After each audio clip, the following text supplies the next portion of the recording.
Vamos a entrar a la unidad número 6, que tiene que ver con infraestructura hidráulica.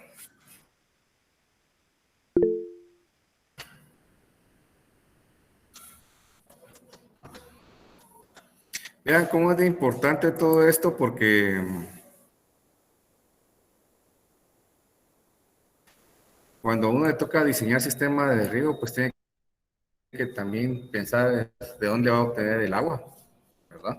Y para obtener el agua, ya sea que en algún momento sea una fuente superficial o una fuente subterránea, ¿verdad? De hecho, pues en unos países hay grandes infraestructuras, no solo pensando en el riego, sino que también pensando de alguna manera en generar otro tipo de recursos, como en el caso de las hidroeléctricas, ¿verdad? Llevar a cabo pues, de trabajo.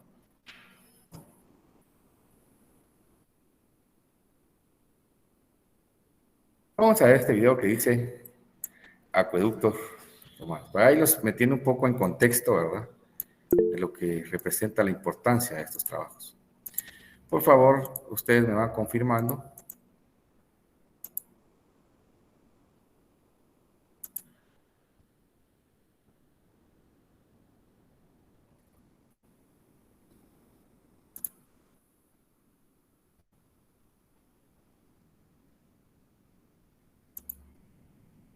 Un poco de paciencia, porque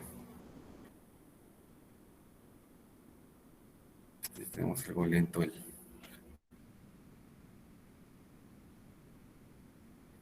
internet.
Pero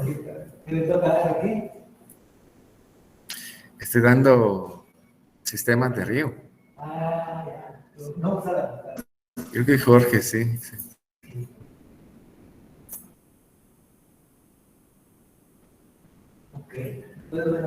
Buenas tardes.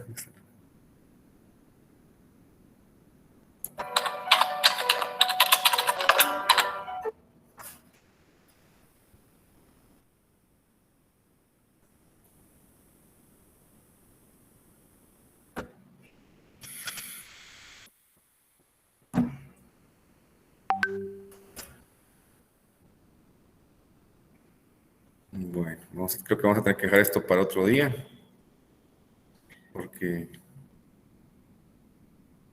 vamos a avanzar acá en la clase y luego, pues, en lo que carga, vamos a ver si lo logramos ver. Bien. Bueno, vamos a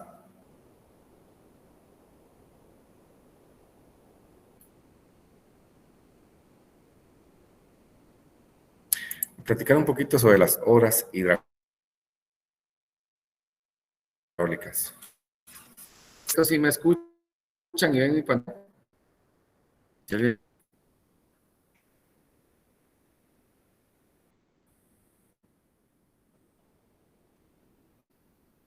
Se le está trabando el audio, Inge.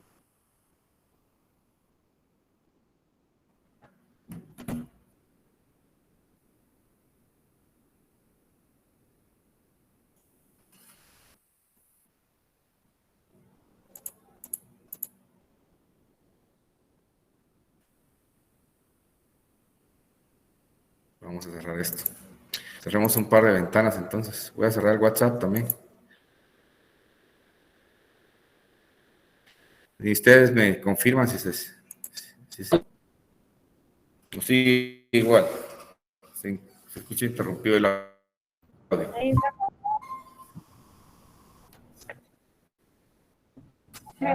¿Sí se escucha? Sí. Muy bien. Bueno, entonces, vean, preguntas, mire, ¿y cuál es la obra más grande que se tiene en el mundo? ¿Ah? Ustedes van a escuchar que la represa de las Tres Gargantas, que está en China, es la más grande y colosal, tanto en tamaño como en potencia. Esta presa se inauguró en el año 2012 y tuvo un costo de 55 millones de dólares. Imagínense que esta presa tiene una longitud de 2 kilómetros. Bueno, de hecho dice que son 2.309 metros, 2.3 kilómetros. Y una altura de 185 metros. Entonces, con esta presa, imagínense que es capaz de acumular 40.000 hectómetros cúbicos. Y con la ayuda de 32 turbinas es capaz de generar 22.000 megavatios.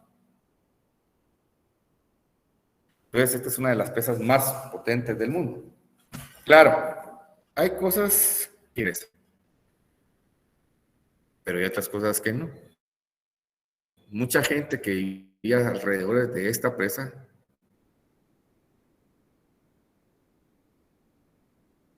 pues tuvieron que movilizarla a otros lugares,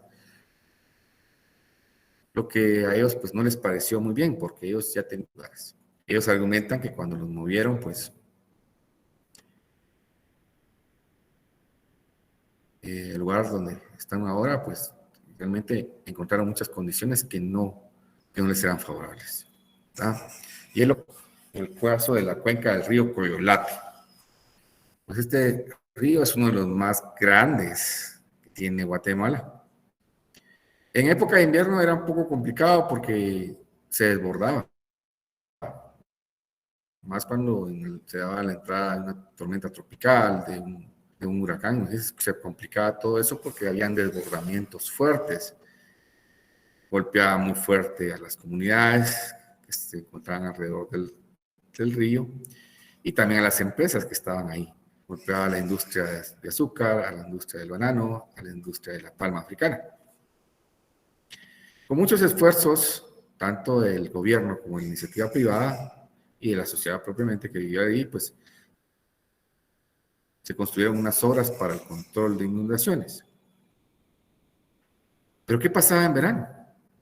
En verano también habían problemas. Y alguien dice, pero ¿por qué? Si el problema es en invierno, cuando hay un excedente. En verano sucede todo lo contrario. Hay un déficit. Entonces todo el mundo quiere tomar desagüe para regar sus cultivos. El problema es que llegaron a un punto ustedes que secaron el río.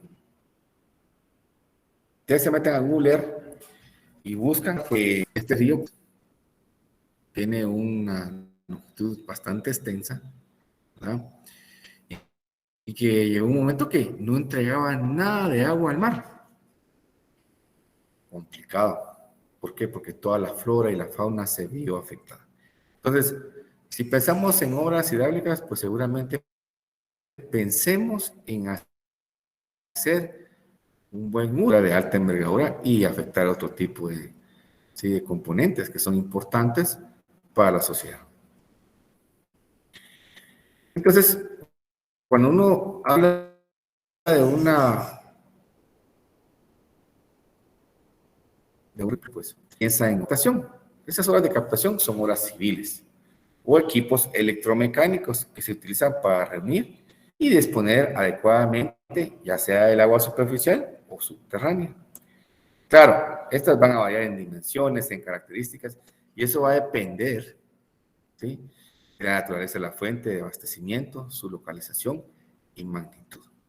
De hecho, desde la antigüedad quiero contarles que el hombre aprovecha el agua superficial, la primera fuente de abastecimiento. Y cuando uno lee un poco sobre historia, se da uno cuenta que las antiguas civilizaciones, como la civilización de Egipto, ellos, pues, por dejarles un ejemplo, se ubicaron a orillas del río Nilo. ¿Por qué creen que se ubicaron cerca del río Nilo? Bueno, pues ellos tenían el agua y eso les podía servir para sus cultivos, para sus animales y, claro, para su uso doméstico. Y eso, pues, les daba, digamos que, mayor comodidad. Claro, conforme fueron teniéndose exigencias de espacio para poder habitar, diríamos que las comunidades fueron emigrando a diferentes puntos. Y de hecho, pues, se dio el caso que algunas áreas, por decirles algo, donde estaban zonas desérticas o semiáridas, por decirles algo, pues se desarrollaron algunas formas de captación de agua, de hecho, captación de agua de lluvia, como alternativa para poder seguir regando los cultivos y el consumo doméstico.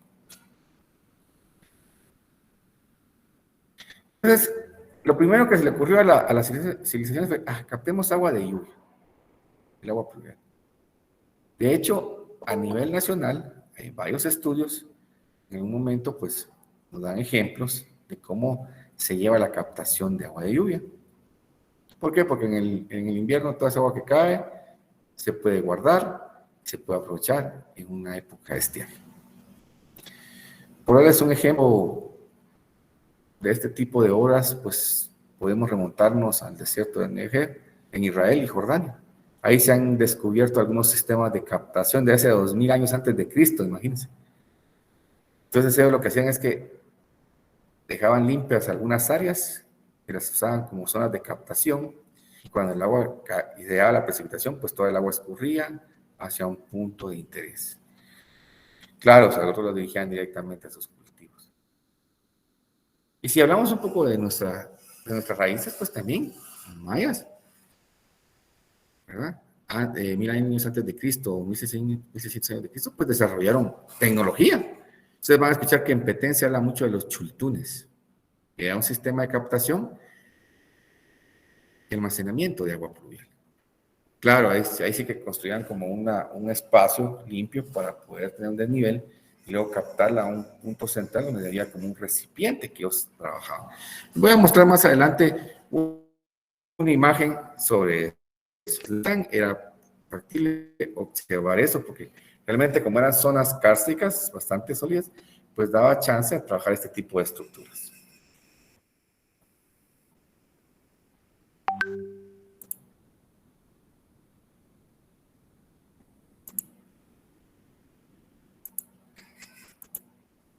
¿Cómo vamos hasta acá, jóvenes? ¿Todo bien? ¿Están? Sí, ingeniero.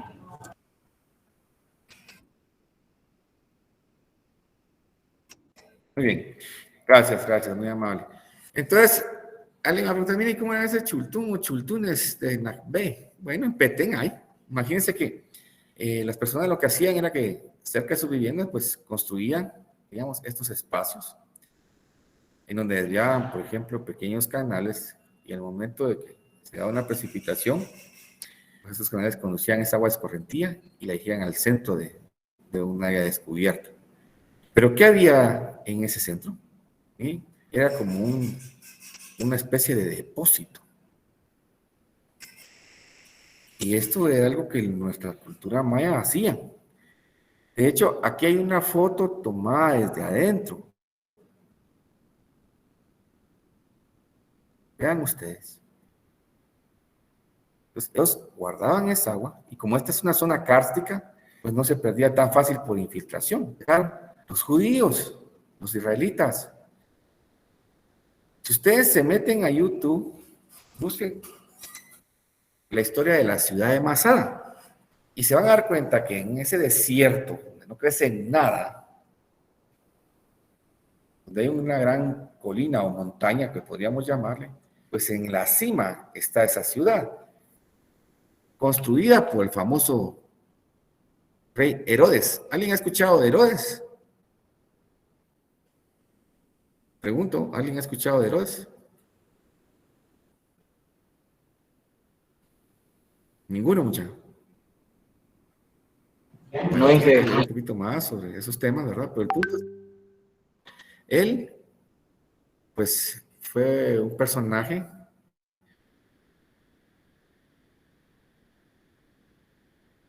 que se le cita en muchos espacios de la Biblia. Y de hecho, pues, él fue el que fundó esta ciudad. Y ellos, pues, trabajaron un tipo de cavernas en donde almacenaban el agua. Pero claro, imagínense, todo esto, pues, se trabajaba en otros puntos del planeta.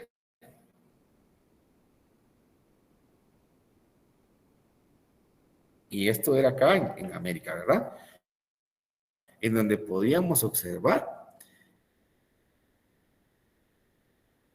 este tipo de infraestructura. No crean que no.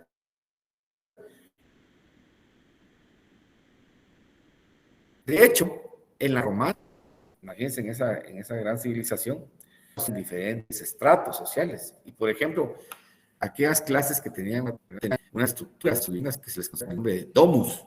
Entonces ellos captaban todo el agua, ¿verdad? Y la conducían a una como pileta. Esta pileta, al llegar a cierto nivel, pues desde que yo vimos acá, pero después en la época seca, pues claro, tenían un balde con una soga que les servía como una cisterna. Pues ellos ahí extraían el agua utilizaban para Entonces ya digamos, algún tipo de planificación que tenía que ver, y para eso aprovechaban las casas. Aquí está la imagen, cómo es que era el sistema. ¿Verdad? Claro, tacto con esa agua, porque ustedes tienen un material que puede ser contaminante, pues eso no les conviene. Entonces también tendrían que de alguna manera, pues, conseguir algún tipo de arcilla especial para que no contaminara el agua. Claro,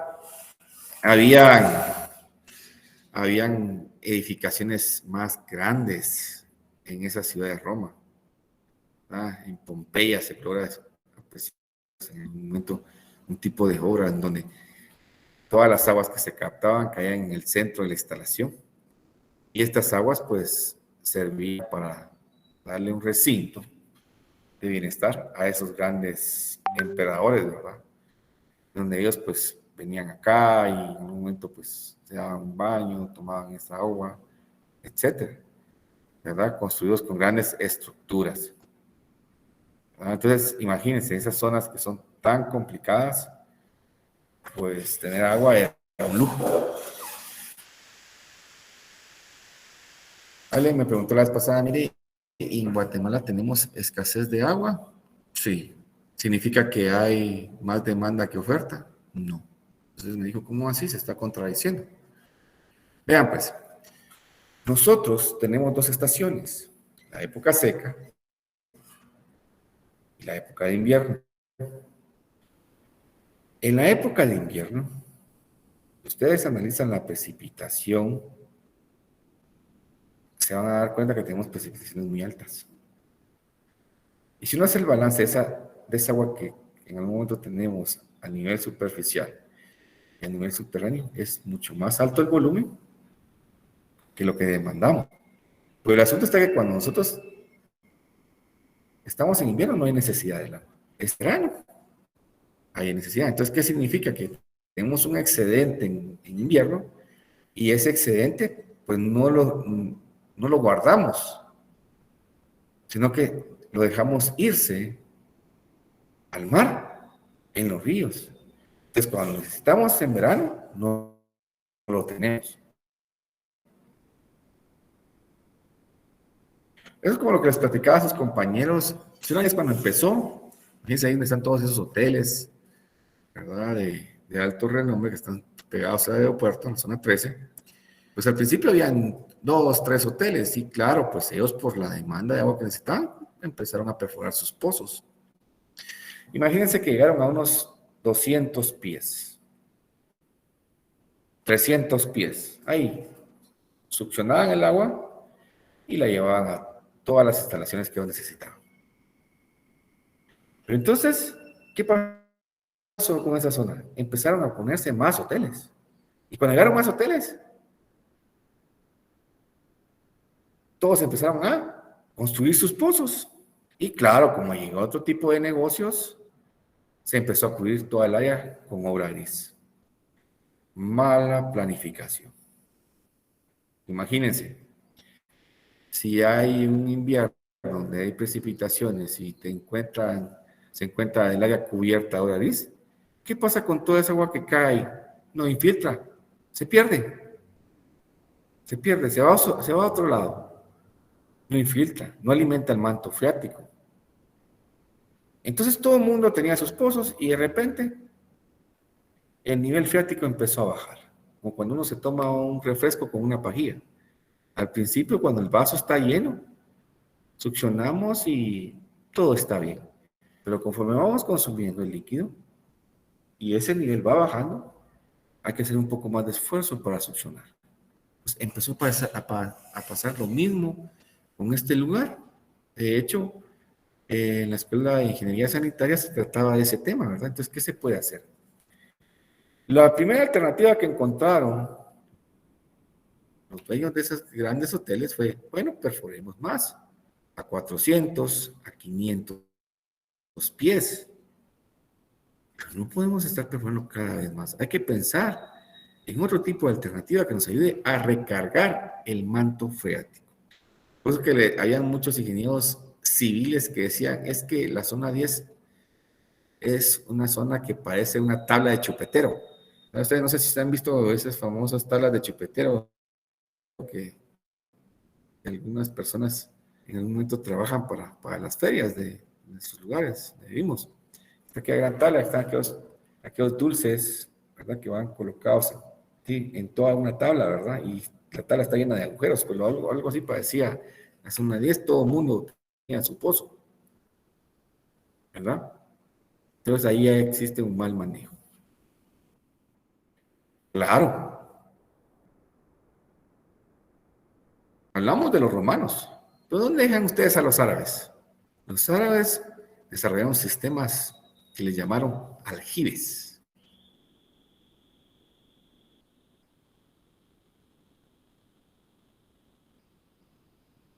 Fíjense, eran depósitos enterrados o semienterrados. También se alimentan de lluvia.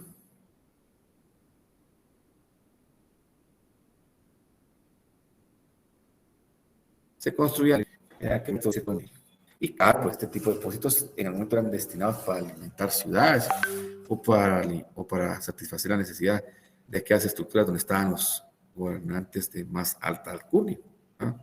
Claro, en España, pues como también tuvo mucha influencia árabe, por cierto, una de las ciudades que en un momento vivió mucho sobre esa influencia y todavía la vive es la ciudad de Toledo, en España. Y claro, pues todo este tipo de obras se desarrollaron principalmente en Europa.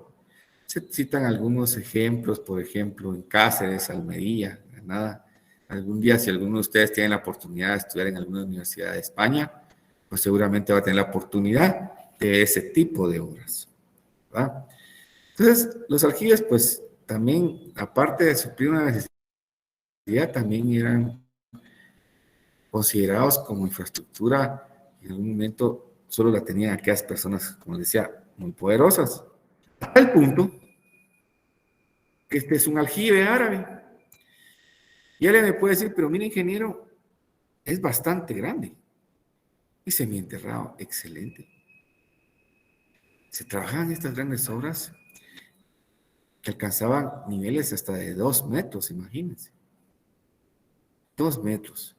Y no solo el agua era utilizada para consumo, sino que también, por ejemplo, habían paseos que hacían las personas acá, ¿verdad? Por ejemplo, si había una pareja que estaba pronta a casarse, o habían parejas que, sí, que llevaban ciertos años de matrimonio, pues ellos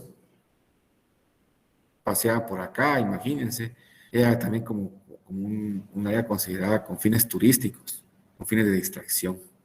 Entonces eran personas que en algún momento veían un poco más allá. Entonces esto se le conocía como el Palacio de las Veletas. Esto es en Cáceres.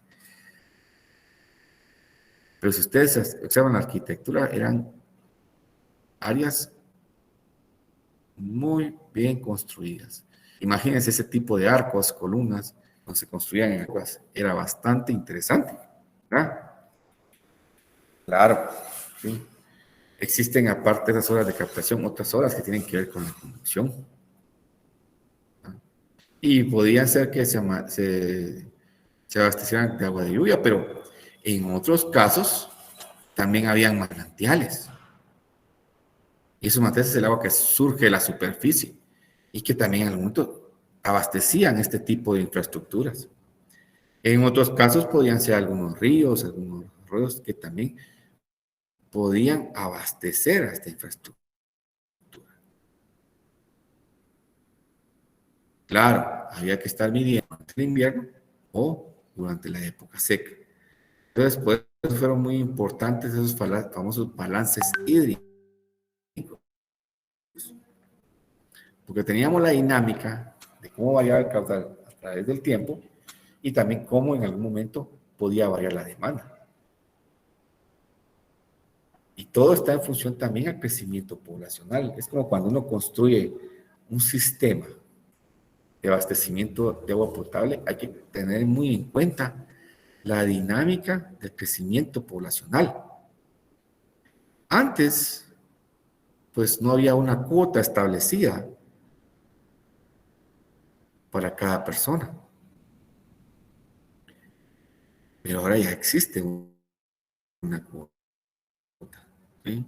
¿Cuánto consideran ustedes que es lo que necesita una persona para sus necesidades básicas durante el día? Alguien que me dé un número y que me lo diga en litros. ¿Cuántos litros consideran ustedes? Unos 80 litros. 100 litros. Mire, pues analicen bien antes de dar, porque ustedes van al baño no sé cuántas veces, ustedes se toman una ducha, cuánto tiempo pasan bajo la ducha, cuántos litros se pueden consumir. Tomen en cuenta también que ustedes tendrían que consumir por lo menos 2 litros de agua diarios. Yo no sé si toman 2 litros de agua diarios. Tomen en cuenta que ustedes necesitan agua para lavar su ropa, para limpiar sus instalaciones donde están, ¿verdad? ¿Será que 50 litros va a ser suficiente?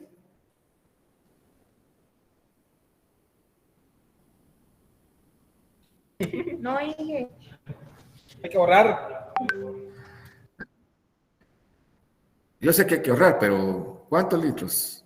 ¿50? ¿100?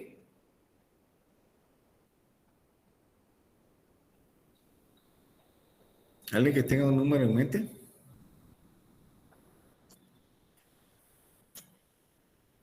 ¿Nadie, mucha?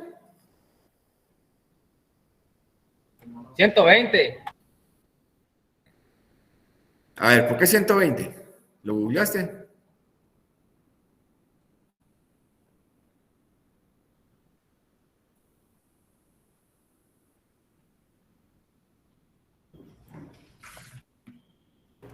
En 200 litros. Ahí yo, 200 como litros. adivinando, dije 120. Va, imagínense que se tiene una cuota establecida de 200 litros. Claro, cuando alguien diseña un sistema para una área urbana, tiene que tomar en cuenta la población que se tiene inicialmente y la población que se va a tener dentro de 20 años. Si el proyecto es para 20 años. Cada vez somos más. Imagínense que se llegó a un punto en que habían familias que estaba tanto el papá, la mamá y 8 hijos. Eran 10 personas. Al final, pues, lo que se estableció fue que se le podía dar una dotación a cada casa de 30 metros cúbicos al mes. ¿Verdad? Claro, no todos reciben ese volumen. Hay quienes ni siquiera un 25% de eso. Hay quienes pues tienen una libertad, ¿verdad? Pero en lugares como en Francia, ese recurso era muy escaso. Por cierto, por eso son famosos los perfumes allá, porque la gente no tenía la disponibilidad de estarse bañando todo el tiempo. En cambio, nosotros aquí tenemos la opción de darnos 1 o 2 baños diarios, imagínense. Estamos beneficiados en esa parte. ¿Ah? Vean, aquí se tiene una foto de un manantial de Tempul. Esto es en Jerez, en la frontera de Cádiz. Que es un nacimiento, pero vean ustedes cómo ellos trabajaron un tipo de infraestructura bien hecha para poder aprovechar esa agua que brotaba superficialmente y poderla conducir sobre un canal. Son obras que se trabajaron en 1900, en el año 1900, imagínense. España alcanzó un gran poder, más cuando se dio la conquista de América. ¿Verdad? Entonces, eso se logra ver. Hay quienes, por ejemplo, aquí como en Segovia, que esta es una estructura muy parecida a las que nosotros tenemos acá. También ya no es un canal ya tan muy grande, ¿verdad? Pero sí lo suficiente para poder, de alguna manera, captar y conducir esa agua. ¿Aló?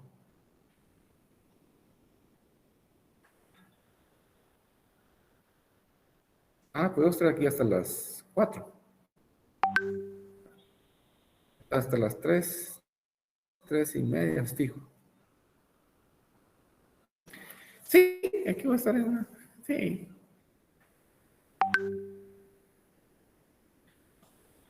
Pero si no pueden venir y yo solo voy a estar conectado en una conferencia, no voy a estar hablando. Entonces pueden venir. Recibiendo, están entonces. No hay clavo. Es que vengan. Porque yo solo voy a estar conectado ahí. Entonces que se vengan, decir, no hay clavo. No, muy bien. No hay pena que se vengan, yo solo voy a estar conectado. Va bien. Perdón, Juárez. Entonces, estas estructuras son muy parecidas a las nuestras, ¿verdad? Es un canal más pequeño, claro, bien construido, ¿verdad? En donde se puede captar esa agua que nace superficialmente. Y claro, hay una red de canales que se manejan a través de compuertas, estas compuertas metálicas, que permiten una buena distribución, claro. Vean acá, creo que no se está dejando pasar la suficiente agua y esto está provocando un rebalse y hay un desperdicio. A veces construyen las estructuras y no las construye con el dimensionamiento adecuado. Vean ustedes acá, esta es una presa que se construyó en 1855 en Madrid, el famoso río Lozoya, ¿verdad? Vean ustedes la cantidad de gente que trabajó para esa presa. Increíble, ¿verdad? Mucha gente trabajó para esa presa. Es una foto, imagínense. Ya tiene más de de 100 años, más de 100 años, ya casi llegando a los 200 años. Vean cómo se trabajaba en esos tiempos, ¿verdad? Trabajaba fuerte, pero ya el ser humano empezó a ver la necesidad de algún momento de ir pensando en todo este tipo de infraestructura, ¿verdad? Entonces, cuando uno habla de captar agua de manantiales, hay que tomar en cuenta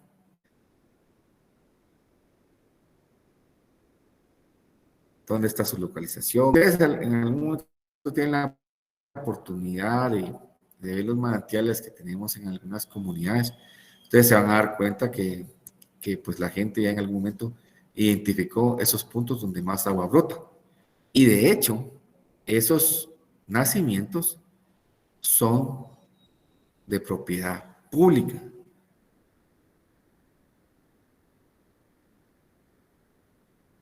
Si alguien tiene uno de esos en su propiedad, pues qué bueno, ¿verdad? Pero si en algún momento se tiene que hacer uso de esa fuente, pues esa fuente de agua es de uso público, ¿verdad? Entonces es importante que eso lo consideren. Tener unas condiciones en época de invierno y otras en época seca. En invierno puede ser que esté ahí, pero en verano desaparezca. O puede ser que se mantenga, pero que el caudal baje. Y en los mejores de los casos, que mantenga su brote de agua permanente, ¿verdad? También hay que observar cómo estamos con la topografía, porque muchas veces la topografía puede ser que ayude para que en algún momento se dé una recarga en un cierto punto, y eso pues ayude. Y es lo que sucede con los ríos. Los ríos no crean que desde que inician llevan un caudal alto. No, ellos conforme va avanzando su recorrido, siguiendo los puntos bajos, la topografía de una cuenca, van incrementando su caudal. Pero es porque los afloramientos del nivel freático a través del tramo van sumando en el recorrido. Cuencas que en una hidráulica, la conductividad hidráulica es el movimiento que tiene el agua a través del perfil del suelo, pero de forma transversal. Nosotros en la práctica, de hecho, con el grupo 7 y 8, pues estamos midiendo infiltración en forma vertical, ¿verdad? Pero también existe otro tipo de práctica en donde se mide el movimiento del agua, pero transversal. Claro, ese movimiento transversal nos sirve mucho para el diseño de canales de drenaje. En algunos casos podrían ser también canales buscando el aprovechamiento del manto freático, el movimiento del manto freático, ¿no? Pero dependerá también, como les decía yo, del tipo de geología de la cuenca. Hay lugares donde el suelo es bien permeable, donde el agua se puede mover más rápidamente a través del perfil del suelo, y hay otros suelos en donde como que se tiene más arcilla y el movimiento pues es más lento. Entonces también se tiene que ver esa parte de la física de suelos. Hay quienes pues dicen, bueno, si no hay manantiales podemos captar ríos o canales. Exacto. Ustedes pueden trabajar una hora para desviar parte, no desviarlo todo, parte de un río. Y eso es más común verlo aquí en nuestro medio. Hay quienes pues tienen horas, digamos, de tipo artesanal para desviar parte del agua de un río. De hecho, pues yo tuve la oportunidad de trabajar un año en una finca que se dedicaba a producir mango tommy para exportación. Y ellos parte del agua que utilizaban para el río, pues era agua de un río. Y donde tenían, por ejemplo, un canal así en la parte, en una de las bermas del río, en donde desviaban parte del caudal a través de un canal, ¿no? Claro, era un canal construido de concreto, que en algún momento, pues, si alguna rama o algún pendiente, de hecho, a veces se encontraban algunos animalitos por ahí en estado de descomposición, entonces había que estar siempre controlando eso. Otra cosa que tener canales de este tipo muchas veces tienden a arrastrar muchos sedimentos, lodos, piedras, y eso también tenemos que estarlo limpiando. Para eso existen también horas que tienen que ver con la eliminación de este tipo de partículas. No sé si hasta queda todo claro hasta acá. ¿Alguna duda?